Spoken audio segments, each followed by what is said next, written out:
Some of us aren't waiting on God. God's waiting on us To stop overthinking. to stop overthinking it.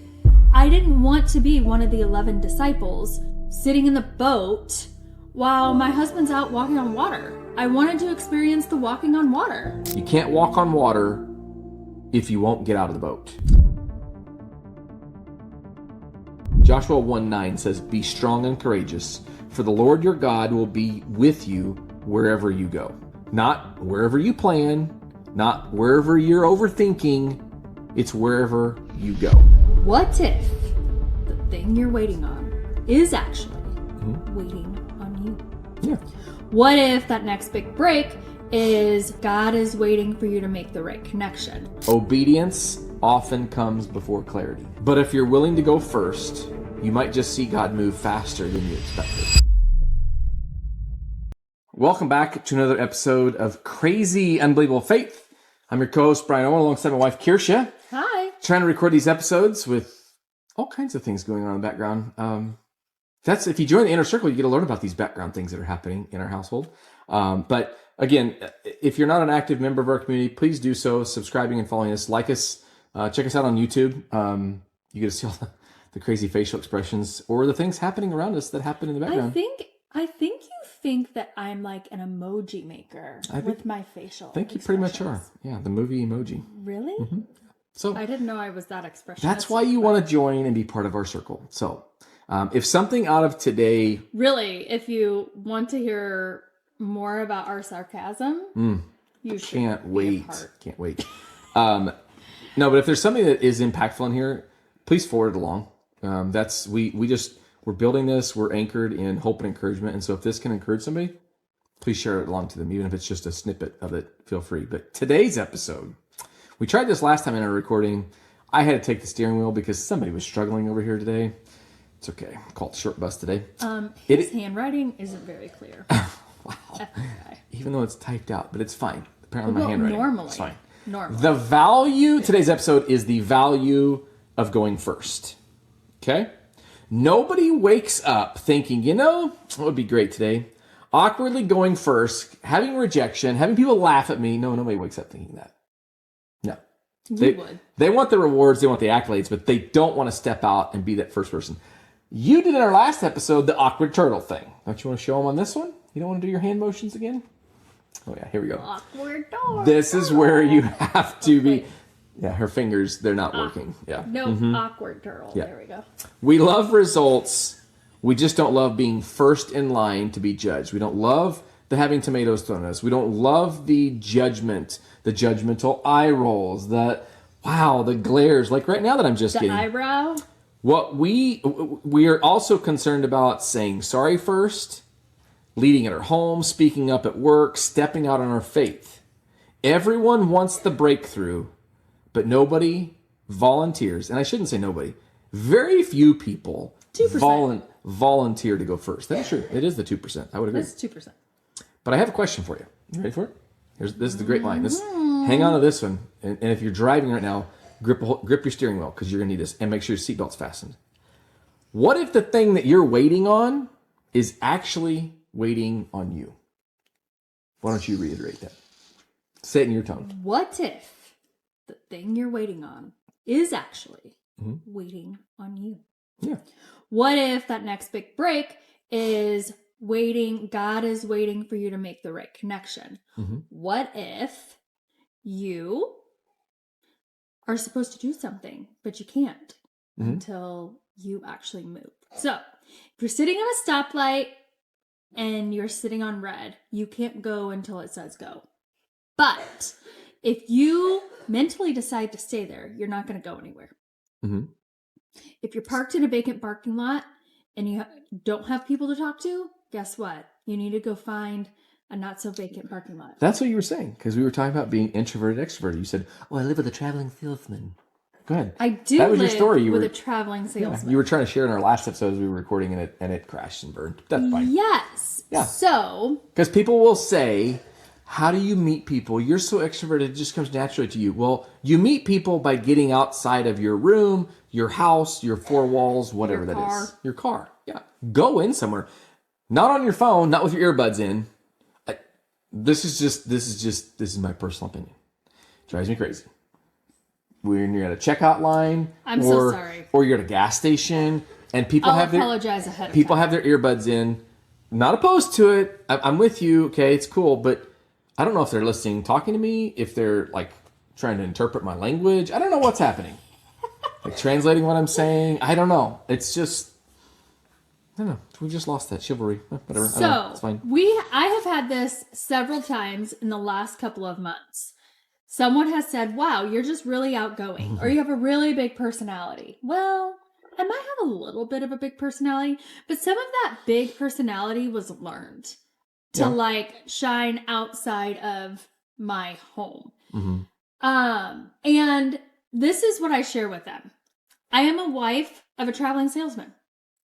And I learned or realized that I'm either going to die in his shadows and be stuck in the back, in the shadows, alone at a table, at a reception or at a gala or whatever, because he's off mingling and meeting people and learning about people. So I'm either going to sit there alone, or I'm going to rise to his side and meet him where he's at. And go start introducing myself and start. So my extroverted type personality really has been a really massive growth for me. I can handle my own in situations, but my natural comfort zone is to gravitate towards, I'll just sit here alone. I think if we're all honest, that's where a majority of us live. Is we're creatures of habit. We stay with our group of people that we know. It's hard to venture off the island. And people will look at me and say, oh gosh, how do you go around and talk to somebody who's just random people? How do you start a conversation? Well, one, you're genuine about it. Like, I think it's the people that put the facade on of, oh, I love your shoes, and they're looking at your shirt. Like, it doesn't even make sense. Like, there's authenticity that comes from it. But I think when we're all honest, none of us are just, man, put me in the front of the line, like throw me out there. It does take effort. It does take work to get there. But at the beginning of this, it all started back in Genesis, okay? Abraham talks about this, Genesis 12. Go from your country to the land I will show you. So God says, go. Abraham says, where? God says, I'll tell you later. Obedience often comes before clarity. I think you've used this line before in the past. Yes, absolutely. Yeah. I have. Peter walking on water, Matthew 14. Peter got down out of the boat. So 11 of those disciples are sitting in the boat. They stayed comfortable. Creatures of habit, right where we're at. One gets up, looks totally crazy until he didn't. You can't walk on water if you won't get out of the boat. Well, and let's take Peter and Jesus. Peter was willing to learn from Jesus and not just be in the shadows of him. He wanted to be, the student next to the teacher and learning right at his right hand. He wanted to be Jesus's right-hand man. Yeah. And so going back to being extroverted or introvert, I think that we all naturally have a little bit of introvertedness and extrovertedness, but bring this full circle for you. I didn't want to be one of the 11 disciples sitting in the boat while my husband's out walking on water. I wanted to experience the walking on water. Man, I would love to walk on water. That'd be cool. Barefoot skiing is as close as I get to walking on water, and that is pretty cool. It's a thrill. I've never been barefoot skiing. Yeah, you need to get out more in your life. It's fine. Maybe you should take But how about this one? While we're still sinners, Christ died for us. In Romans 5, verse 8. While we're still sinners, Christ died for us. So Jesus, the entire gospel is built around someone going first. Jesus didn't wait for us to get it all together. He didn't wait for all the disciples to figure it all out. He had so many subliminal messages, analogies, spoken language, in ways that the disciples were like, I don't understand, I'm not going to be here with you forever. But he went first. But Jesus went to the cross, paid it all, and paved the way. Mm-hmm. He still went first. Yeah. And he got stuff thrown at him. He did. Yeah. That's okay. It's okay. So the question is, why is it that we struggle to go first? Is it fear of looking dumb? Is it fear of rejection? Is it fear of failure? Is it waiting for a confirmation, aka I need to see a billboard, I need to hear it 17 times in prayer, I need to have 3 confirmations or 5 confirmations? We all say these things. If this light turns green, it's from God. Some of us even do them. That is true. Some of us aren't waiting on God. God's waiting on us To stop overthinking. to stop overthinking it. Yeah. Yeah. But how many times have we all done that? You'll say, okay, if my phone rings, if this thing happens, if like we have these, if I get the numbers right, it's going to be perfect. Like there's just these little things we run in our mind. Or like I got a number in a prayer and it's not happening that as quickly as what we all thought it would happen. And so then people get impatient and they don't want to wait. And, if you open the microwave before the popcorn's done popping, you have to start that process all over. Yeah. With a new bag. With a whole new bag. Yeah. And that's very frustrating. Yeah. Very frustrating. It's kind of like recording this episode, being 5 or so minutes into it, and your kid's throwing licorice at your wife sitting next to you. And waving in the camera. And she's catching it, by the way. I'm surprised she didn't catch it with her teeth, but that's fine. But what did you want me to do? Let it fall? That's a really good piece of licorice. Sure, yeah. Thankfully, it wasn't black. It was not black licorice. We can't do black licorice. I can't do that. This is a really good quote. Dale Carnegie. Inaction breeds doubt and fear, but action breeds confidence and courage. The longer you wait, the bigger the challenge feels. The moment you move, things begin to shift. And I think that is that saying, we act our way into feeling, we don't feel our way into acting, is a very true statement. There's a lot of times I don't want to get up and go to the gym. I don't want to go do this thing. I don't want to make that phone call. I mean, I think that's probably one of the things people always say about is, I'll just text somebody because it's easy. Or I'll just post this thing because it's easy. Pick the phone up and call someone. It might be easy, but you also run the risk of somebody else reading that and reading something between the lines that you didn't put. Yeah, it's true. Whereas if you pick the phone up, it may seem heavy at first, and you make that phone call to somebody. I don't know. Our phones are pretty heavy these days. Oh my gosh, yeah. So here's John C. Maxwell said, a leader is one who knows the way, goes the way, and shows the way. Notice goes the way is in the middle. You can't lead from behind comfortably. Yep. And Ryan Leake has actually posted this before. Sometimes the riskiest thing you can do is to play it safe. Ryan Leake is a huge basketball guy. If you followed him on social media at all, like you see all of these awesome public speaker, a phenomenal author and writer for sure. But playing it safe is slow regret. Going first equals fast growth. Now, in your home. Now, if you want to go first, go alone. If you want to go far, you need to go with a team. Correct. Like, let's just be clear there. But sometimes you have to be the first in your team to move. And I'm thinking about some application, like let's take this to what does this look like in my house? I don't get out. I am an introverted person. I am like, okay, what does it look like? Well, it could look like you going first is exhibiting patience, apologizing, maybe encouraging others in your household or your family or your friends. In business, it's going first in vision, in conversations, in follow-up. Yep. And in faith, going first in obedience. Yeah. And I feel like the faith one, that's super easy. It's the others. It's easy to know that obedience is how you would go first in faith, but I think that's one of the hardest ones to do. And I think a good question to kind of pose to our community, where is God asking you to go first?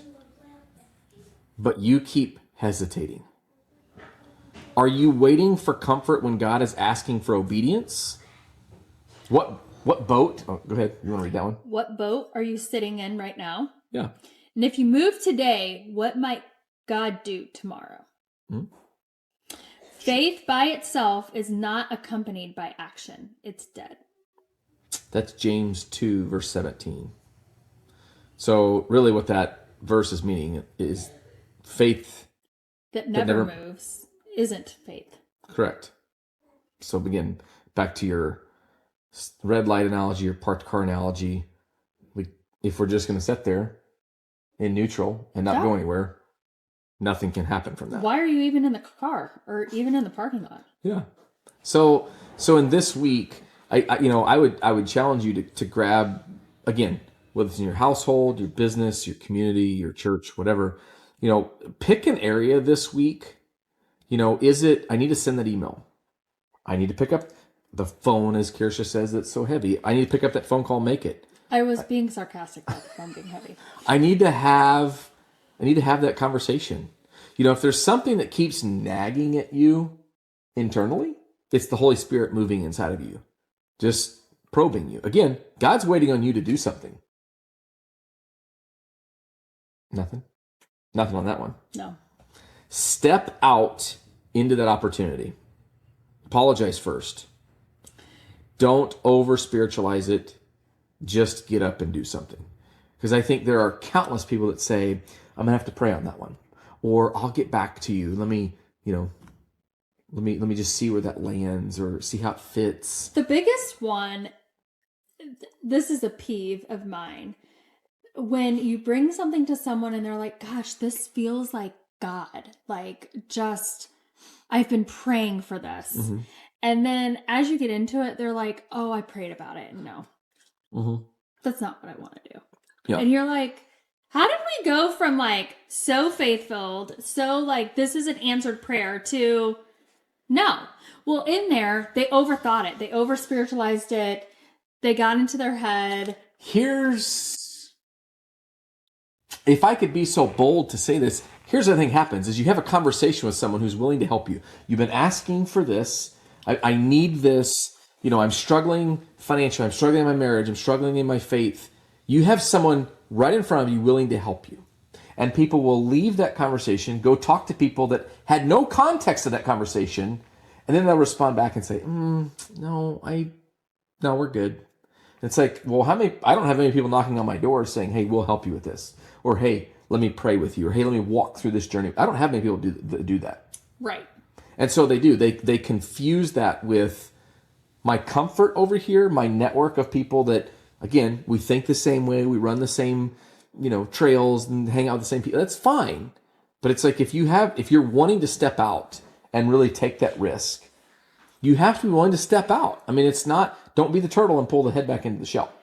Awkward turtle. Awkward turtle. Joshua 1:9 says, be strong and courageous, for the Lord your God will be with you wherever you go. Not wherever you plan, not wherever you're overthinking, it's wherever you go. So if you take that leap, you take that step, it's going to feel awkward. It's going to feel sticky. It's going to feel icky. I don't know, like whatever your adjectives are you want to throw into that. But when you make that step, that's when those next doors, set of doors can open. Mm-hmm. And where does it lead? Some of it is just being open to, if somebody's willing to help me, allow them to help you. Well, kind of think about it too. Like, where is your childlike faith? Yeah. And would the child in you do it? Mm-hmm. Because it had no fear. Yeah. I mean, that's the same. I mean, do it with logic. Do it with reason. Right? Yeah. If you knew you couldn't fail, what would you do? That's, you everybody see would that. do everything. That should be at the billboard that's out there for people to drive by and see. If you knew you couldn't fail, what would you do? That's what people should be looking at. Instead of, you could save hundreds on your car insurance. Oh my gosh. One of our kids came in the other morning at 7:15 in the morning. 7:17, I think was what Kirsha said exactly. And was telling us this ad about Hy-Vee had a 99-cent anything. You could get anything you want at Hy-Vee for 99 cents. It's like, that's awesome, buddy. And he goes, by the way, you could save on your auto insurance with Geico. And I was like, he said, by the way, you could save hundreds by switching to Geico. And we were like, what is happening here? What is going on? Dude, it's 7 o'clock in the morning for starters. Like, let's be real here. Yeah, that's fine. Yeah. But I think taking that step of faith, taking the risk of potentially being seen as goofy, or out of line, it's fine. But if you're waiting on everything to feel safe, you might be waiting a very long time. But if you're willing to go first, you might just see God move faster than you expected. And I think that's some of that hesitation that we go back to, that people want to make that move. And it's just there's that reluctancy that holds them back. Right. But it's like, man, 3 years from now, you look back and you're like, oh my gosh, if I had just done that thing before, my life would have changed quicker. Yeah. Some of it is seasons that people are in. Some of it is, it's just a phase we have to go through, whatever that looks like. I don't know. But Yeah. anything else in closing? Nope. She's ready to go. She's got her phone, her heavy phone in her hand. She's ready for the next thing here, apparently. So, thank you for tuning in to another episode of Crazy Unbelievable Fate. Until next time, we'll see you then. Have a great day. Bye.